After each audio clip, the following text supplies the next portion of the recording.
বিশ্বনবী সাল্লাল্লাহু আলাইহি সাল্লাম দুইটি গুরুত্বপূর্ণ কারণে মানুষের পতন হয় বলেছিলেন।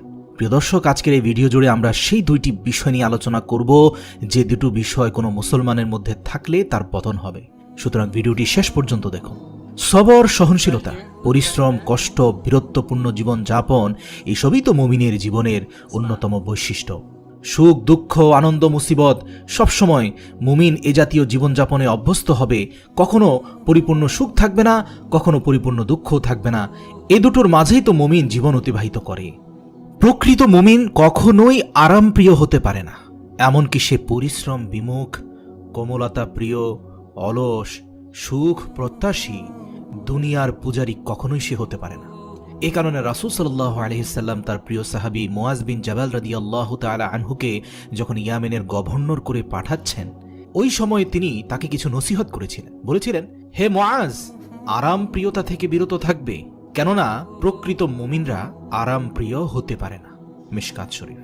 এছাড়াও হযরত আবু উমামা রাদিয়াল্লাহু তাআলা আনহু এর বর্ণনায় উল্লেখ করেন, সাদাসিধে সাধারণ জীবনযাপনকে বিশ্বনবী সাল্লাল্লাহু আলাইহি সাল্লাম ঈমানের নিদর্শন বলেছেন। দেখা গেছে দুনিয়ার জীবনে যারাই আরাম প্রিয়, খুব আরাম আয়েশ তাদের খুব পছন্দ, সবসময় আরামের দিকে ঝোঁকে, তারা দুনিয়ার দিকে ঝুঁকে পড়ে, দুনিয়ার আসক্তি তাদের ভিতরে প্রবেশ করে এবং এজন্যই মৃত্যুর ভয় তাদের ভিতরে প্রবল আকার ধারণ করে। এই সকল লোকের ধ্বংস অনিবার্য বলেছেন প্রিয় নবী সাল্লাল্লাহু আলাইহি সাল্লাম।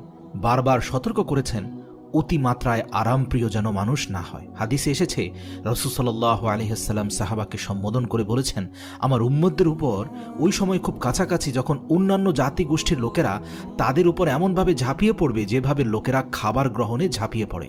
তখন এক সাহাবী জিজ্ঞেস করল, ইয়া রাসূলুল্লাহ, নিশ্চয়ই তখন আমরা অনেক দুর্বল এবং সংখ্যায় কম হব, যার কারণে অন্যান্যরা আমাদের উপর ঝাঁপিয়ে পড়বে? আল্লাহর রাসূল বললেন, না, তখন সংখ্যায় তোমরা সবার থেকে বেশি হবে, কিন্তু তোমরা বন্যায় ভাসমান খড়কুটার মতো হবে। দল উপদলে বিভক্ত হয়ে যাবে, এক একজনের এক এক মত পথ হয়ে যাবে, বিভক্তি তৈরি হবে, তোমাদের ভিতরে দুনিয়ার প্রেম তৈরি হবে, সুউচ্চ ভবন আর আরাম আয়েশে তোমরা মুসলমানরা বোধ হয়ে যাবে। তখন শত্রুদের অন্তরে তোমাদের প্রতি কোনো ভয় থাকবে না, তোমাদের প্রভাব চলে যাবে, আর তোমাদের অন্তরে হীনমন্যতা, কাপুরুষতা আক্রমণ করে বসবে। একজন সাহাবী জানতে চাইলেন, ইয়া রাসূলুল্লাহ, কেন এই হীনমন্যতা আসবে? আমাদের মতো বীরের জাতির অন্তরে কি হীনমন্যতা আসতে পারে?